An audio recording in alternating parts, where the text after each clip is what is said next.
देश पातळीवरती, राज्य पातळीवरती, तुमच्या जिल्ह्यात, तालुक्यात, अगदी तुमच्या गावात नेमकं काय घडतंय याची प्रत्येक ताजी अपडेट या बातमीपत्रातून आपण जाणून घेणार आहोत। सुरुवातीला बेंगलोरमध्ये एक महत्त्वाची घडामोड घडली आहे, ती जाणून घेऊयात। सॉफ्टवेअर इंजिनियर महिलेनं रिक्षा चालकाला चपलेनं मारहाण केल्याचा व्हिडिओ समोर आलेला आहे। पंखुरी मिश्रा असे या महिलेचं नाव आहे। रिक्षा चालकानं बाईकला धडक दिल्याचा आरोप करत हिनं चपलेनं मारहाण केली आहे आणि याची तक्रार केल्यानंतर रिक्षा चालकानं व्हिडिओ दाखवले। यावेळी यात महिलेची चूक आढळून आली आहे आणि म्हणून पोलिसांनी महिलेलाच अटक केली आहे। जामिनावरती सुटका झाल्यानंतर कन्नड समर्थकांनी या घटनेचा तीव्र निषेध केलाय आणि यावेळी महिला आणि पतीनं रिक्षा चालकाची माफीही मागितली। मारो मारो चलेगा मारो। वीडियो बनाएगा ना? बना रहे मारो। वीडियो हाँ बना वीडियो चल बना वीडियो बना वीडियो बना वीडियो जो बना इससे कुछ वीडियो बना रहे हैं, बनाएगा वीडियो बना वीडियो। हेलो मारो मारो चलेगा मारो। व्हाटएवर हैज हैपेंड हम लोग we apologise. We respect every auto driver, cab driver, or BMTC driver. She is like my brother. You don't feel like that. हमारे यहाँ No. You come. She is like your brother or your sister. You don't feel like that. Sorry. Kannada ಜನಕ್ಕೆ ಅದೇ ತರ ಮಂಡಿ ಊರು ಕೇಳ್ಕೊಳ್ಳಿ. Whatever has happened हम लोग महिलांच्या बाजूने अनेक कायदे आहेत म्हणून सर्रासपणे असे गैरप्रकार होताना दिसत असतात। मात्र जर नागरिकांनी सजग राहिलं तर अशा मुजोर महिलांवरती नक्कीच चाप बसू शकतो। याचंच उदाहरण या घटनेतून समोर आलेलं आहे। वळतोय पुढच्या बातमीकडे।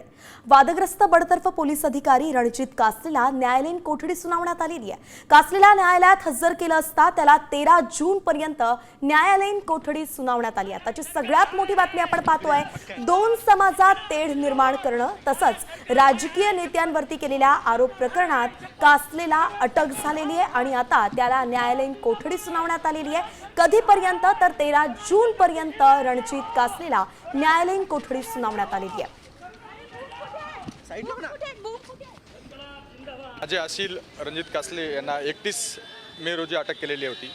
2 दिवसाची PCR दिला होता। आम्ही न्यायालयाच्या निरसनास आणून दिलेले की ही अटक जी आहे ती बेकायदेशीर आहे। माझे असील जे रणजित कासले यांनी एक व्हिडिओ फेसबुकवर व्हायरल केला होता एका राजकीय नेत्याच्या संदर्भात आणि त्यांच्या गाडीमध्ये ड्रग्ज सापडले असं त्यांनी आरोप केला होता। आमचं प्रथमदर्शनी हे म्हणणं होतं कोर्टापुढे किंवा ते आरोप केलेत ते खरे आहेत का खोटे आहेत त्याची चौकशी करा, त्याच्यानंतर त्यांच्यावर गुन्हा दाखल करा। इन्क्लाब जिंदाबाद म्हणून त्यांनी घोषणा दिली कोर्टाच्या बाहेरच्या प्रिमायसेसमध्ये, कोर्टाच्या आतमध्ये नाही दिलेली। जे बेलसाठी अर्ज केलेला आहे न्यायालय लगेच आम्हाला बेल देण्यात येईल। भारत सरकार है चप्पल, भारत सरकार है चप्पल, भारत सरकार है इनकलाब जिंदाबाद, भारत सरकार है स्वराज्य शक्ति सेना जय हो, स्वराज्य शक्ति सेना जय हो। साइड में इनकलाब जिंदाबाद। दृश्य आपण पाहतोय, रणजित कासलेची मुजरी अजूनही काही संपलेली नाहीये। तो न्यायालयाच्या परिसरातच घोषणाबाजी करताना दिसतोय। इनकलाब जिंदाबाद, भारत सरकार है चप्पल, भारत सरकार है चप्पल, भारत सरकार है इनकलाब जिंदाबाद, भारत सरकार है स्वराज्य शक्ति सेना जय हो। सोलापूरकरांच्या पाणी पुरवठ्यावरती आता परिणाम होणार आहे। हो, कारण उजनी धरणातून सोलापूरला पाणी पुरवठा करणाऱ्या नव्या पाईपलाईनला गळती लागली आहे आणि म्हणून सोलापूर पुणे राष्ट्रीय महामार्गावरती पाण्याचे 30 ते 40 फूट असे उंच फवारे उडताना दिसून आले। सोलापूर पुणे राष्ट्रीय महामार्गावरती पाणीच पाणी झालेलं आहे। लंबोटी गावाजवळील चंदननगर इथे पाईपलाईन फुटली आहे आणि यामुळे लाखो लिटर पाणी वाया गेलेलं आहे। त्याचा परिणाम थेट शहराच्या पाणी पुरवठ्यावरती होणार आहे।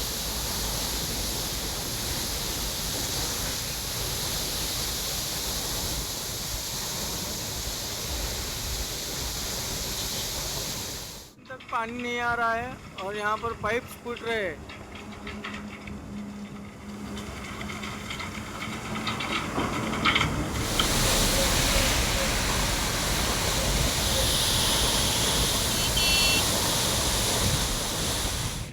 दरम्यान एक मोठी बातमी सध्या समोर येते. आताची सगळ्यात मोठी बातमी आपण पाहतोय. वर्षा गायकवाड फडणवीसांच्या भेटीला दाखल झालेल्या आहेत. आताची सगळ्यात मोठी बातमी आपण पाहतोय. राज्याच्या राजकारणातली सगळ्यात मोठी बातमी. वर्षा गायकवाड फडणवीसांच्या भेटीला दाखल झाल्या आहेत. म्हणून या भेटीमागचं नेमकं कारण काय, याला आता या चर्चांना आता उधाण झालेली आहे. वर्षा गायकवाड फडणवीसांच्या भेटीला दाखल झालेल्या आहेत. नेमकं भेटीचं कारण काय, अचानक ही भेट का होतीये, भेटीमध्ये कुठले मुद्दे चर्चिले जाणार आहेत, असे अनेक प्रश्न आहेत जे अजूनही अनुत्तरित आहेत. गुलदस्त्यात हे सगळे प्रश्न आहेत. मात्र सगळ्यात मोठी बातमी आपण पाहतोय ती म्हणजेच वर्षा गायकवाड या मुख्यमंत्री देवेंद्र फडणवीसांच्या भेटीला दाखल झालेल्या आहेत. राज्याच्या राजकारणात खरं तर सकाळपासून ही दुसरी महत्त्वाची मोठी भेट आपण म्हणू शकतो. ठाकरे सेनेचे उपनेते सुधाकर बडगुजर यांनी सुद्धा आजच मुख्यमंत्री देवेंद्र फडणवीसांची भेट घेतली. त्याची चर्चा अजून ताजी असतानाच आता ही दुसरी भेट होताना इथे दिसतीये.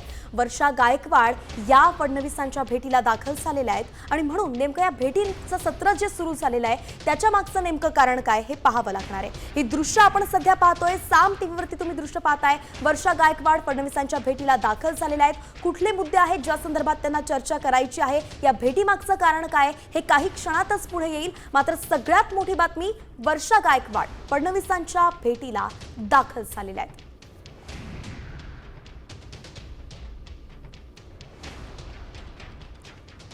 एकामागून एक भेटी होताना दिसत आहेत. विरोधी पक्षातले नेते सत्ताधाऱ्यांच्या खरं तर विशेष करून मुख्यमंत्री देवेंद्र फडणवीसांची आज भेट घेताना दिसत आहेत. म्हणून या भेटीचं सत्र जे आहे ते का सुरू आहे, याच्या मागची कारणं काय आहेत, याबद्दल आता चर्चांना उधाण आलेलं आहे. त्यातच गिरीश महाजनांनी एक महत्त्वाचं विधान केलं होतं की नेमकं कुठल्या पक्षात कोण राहणार हे आगामी काळातच करणार आहे. आणि अशी जर विधानं सत्ताधारी पक्षांकडून केली जाते तर नेमकं या ज्या भेटी होत आहेत विरोधकांच्या, याच्या मागचं काय कारण आहे, याबद्दल प्रश्नचिन्ह उपस्थित होणं गरजेचं आहे. राज्याच्या राजकारणात सगळ्यात महत्त्वाच्या घडामोडी आज घडताना पाहतोय. दुसरी महत्त्वाची भेट फडणवीसांना घेतल्या गेलेली आहे. सकाळीच सुधाकर बडगुजर यांनी अचानकपणे फडणवीसांची भेट घेतली होती. त्यानंतर आता वर्षा गायकवाड सुद्धा फडणवीसांच्या भेटीला दाखल झाल्यात. आपले प्रतिनिधी सूरज मसूरकर आपल्यासोबत जोडले गेलेत. सूरज, काय सांगाल, अचानक भेट, नेमकं कारण काय?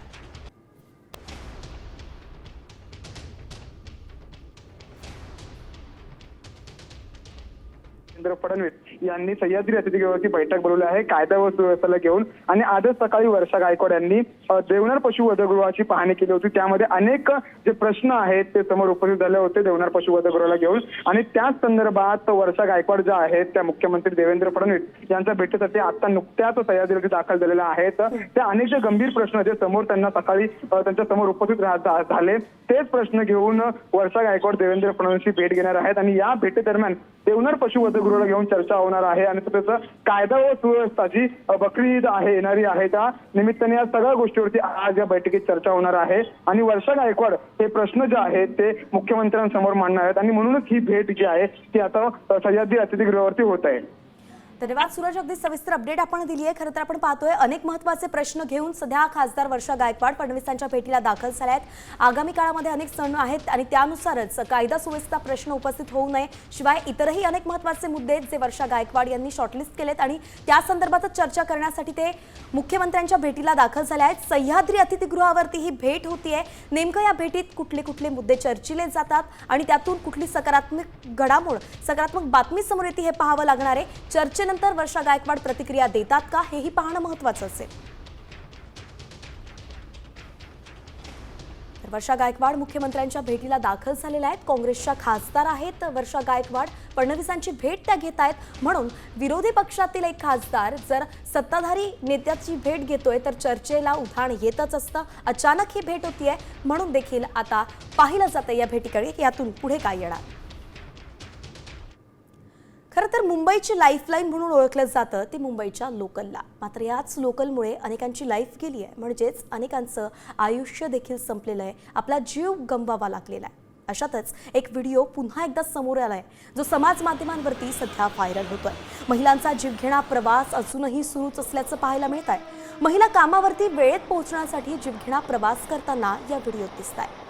कामावरती पोहोचण्यासाठी थोडा उशीर हा आपल्या जीवापेक्षा मोठा आहे का, असाच प्रश्नही आता उपस्थित केला जातोय.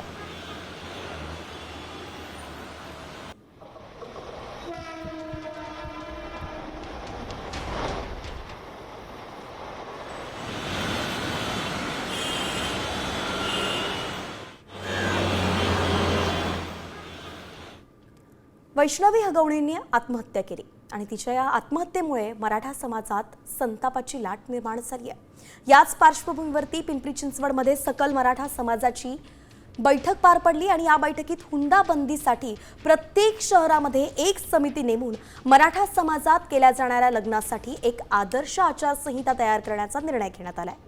पुणे पिंपरीमधील बैठकीनंतर आता जिल्ह्यांमध्ये मराठा संघटना हुंडाबंदीसाठी पुढे आल्या आहेत।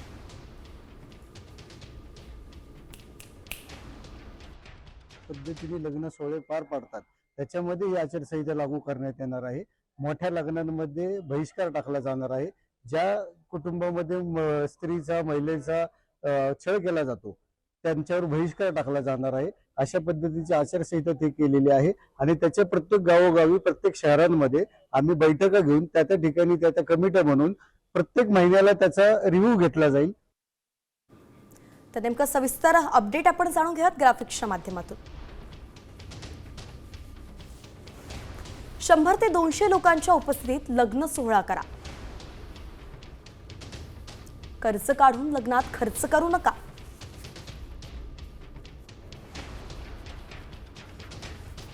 देखावा करू नका, लग्नात हुंडा देऊ घेऊ नका।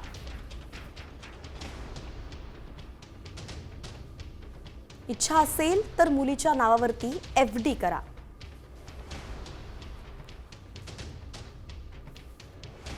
लग्न, साखरपुडा, हळद एकाच दिवशी करा।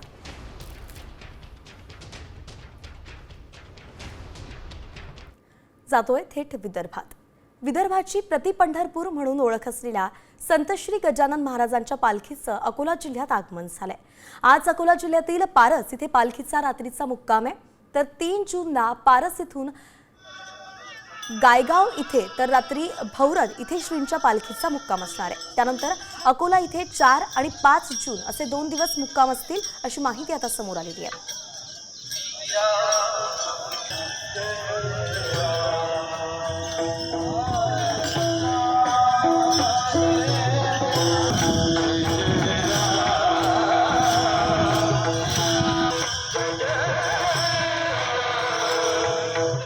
देशभरात राज्यभरात नेमकं काय घडतंय हे तर आपण जाणून घेतोच, मात्र आंतरराष्ट्रीय स्तरावरती काही महत्त्वाच्या घडामोडी घडतायत त्यांच्यावर सुद्धा एक नजर टाकूयात। युक्रेननं रविवारी ड्रोन हल्ला करत रशियाची 40 लढाऊ विमानं उद्ध्वस्त केली होती आणि या हल्ल्यासाठी ड्रोन्स कंटेनरमध्ये लपवून एका ट्रकमधून रशियात नेण्यात आल्याचं आता समोर आलंय। यानंतर आता ड्रोननं भरलेला ट्रक रशियाकडून उद्ध्वस्त करण्यात आलेला आहे।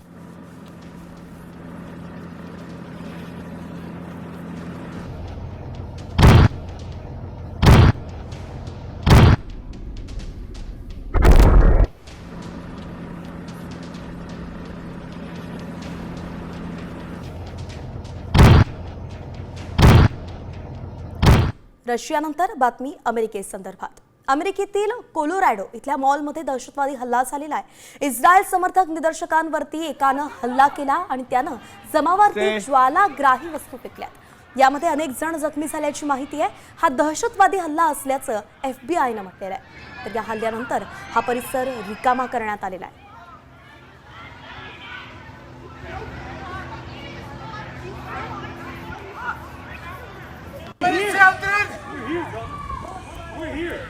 We can't do nothing about that.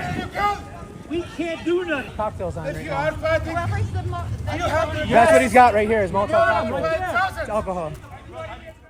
राजधानी दिल्लीतून एक मोठी बातमी समोर येतेय। पंतप्रधान नरेंद्र मोदींच्या अध्यक्षतेखाली 4 जूनला मंत्री परिषद बैठक होणार आहे। ऑपरेशन सिंदूर नंतर होणारी ही अगदी पहिलीच सर्वसाधारण बैठक आहे आणि या बैठकीला सर्व कॅबिनेट आणि राज्यमंत्र्यांचीही उपस्थिती असणार आहे। या बैठकीत परराष्ट्र मंत्री ऑपरेशन सिंदूरवरती सादरीकरण करण्याचीही शक्यता आहे। परराष्ट्र धोरणासह इतर महत्त्वाच्या मुद्द्यांवर सुद्धा चर्चा होण्याची शक्यता वर्तवली जाते आणि म्हणून या बैठकीकडे सगळ्यांचं लक्ष आहे। 4 जूनला मंत्री परिषद बैठक होणार आहे।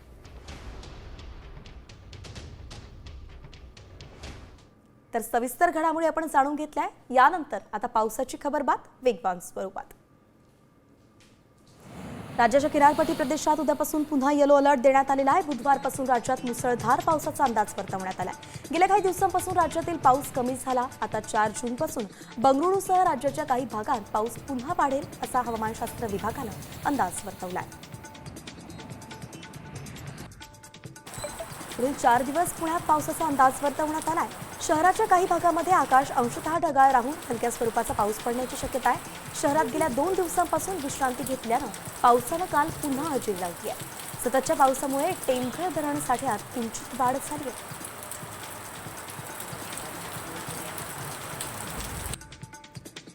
सातारा जिल्ह्यातील 80% शेतकऱ्यांची मशागतीची कामं रखडली आहेत. ऐन मशागतीच्या मे महिन्यातच मुसळधार पाऊस बरसला, त्यामुळे शिवारात पाणीच पाणी झालं.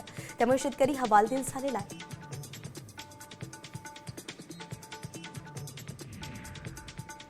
यंदा मे महिन्यामध्ये देशभरात मुसळधार पाऊस झाला. या पावसामुळे नवीन उच्चांक निर्माण झालाय. देशभरातील मार्च ते मे या 3 महिन्यांमध्ये सरासरी पहिल्यास 42% पाऊस झालेला आहे आणि त्यामुळे जून महिन्यामध्ये पावसाचं प्रमाण कमी राहण्याचाही अंदाज आहे.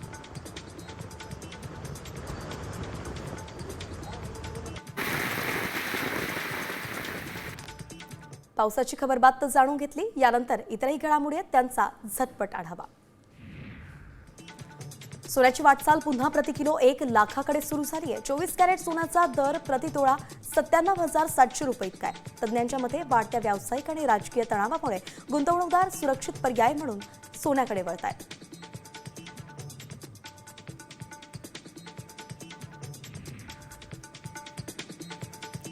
अहिल्यानगर जिल्ह्यामध्ये 2 कोरोनाबाधित रुग्ण आढळले आहेत. एकावरती शहराच्या खासगी रुग्णालयात उपचार सुरू आहेत, तर दुसऱ्या रुग्णाला उपचारासाठी पुण्याला हलवण्यात आलेला आहे. कोविड रुग्ण आढळून आल्यानं जिल्हा रुग्णालयात अतिदक्षता विभागात 10 बेड राखीव ठेवण्यात आले आणि त्याचबरोबर उपाययोजना म्हणून प्रत्येक गावाचं सर्वेक्षण सुरू आहे. कोल्हापुरात कोरोनामुळे एका महिलेचा मृत्यू झालाय. CPR रुग्णालयात गेल्या 4 दिवसांपासून या महिलेवरती उपचार सुरू होते. कोरोनामुळे जिल्ह्यातील हा पहिलाच मृत्यू आहे आणि म्हणून आरोग्य यंत्रणा सतर्क झाली आहे. राज्यभरामध्ये कोरोनाचे सर्वाधिक रुग्ण आता पुण्यात सापडलेत. राज्यात गेल्या 24 तासांमध्ये 65 रुग्णांना कोरोनाची लागण झाली आहे. 65 रुग्णांपैकी सर्वाधिक 25 रुग्ण हे पुण्यामध्ये आहेत, तर 22 रुग्ण मुंबईमध्ये आहेत. मुंबई, पिंपरी चिंचवडसह इतर ठिकाणी संसर्गात मोठी वाढही झाली आहे. छत्तीसगडमधील सुकमात नक्षलवाद्यांविरोधात पोलिसांना मोठं यश मिळालेलं आहे. 16 नक्षलवाद्यांनी आत्मसमर्पण केलंय आणि त्यापैकी 6 जणांच्या डोक्यावरती 25 लाखांचं बक्षीस असल्याची माहिती आहे. तर या 16 नक्षलवाद्यांच्या आत्मसमर्पणानंतर सुकमामधील एक गाव पूर्णपणे नक्षलमुक्त झालेलं आहे आणि त्यामुळे या गावाला प्रशासनाकडून 1 कोटी रुपये दिले जातील. चीन जगातील सर्वात मोठा कर्ज वसूल करणारा देश बनलेला आहे. जगातील 150 देश चीनच्या कर्जाच्या विळख्यात सापडले. विकसनशील देशांवरती चीनचं एकूण 94 लाख कोटींचं कर्ज आहे.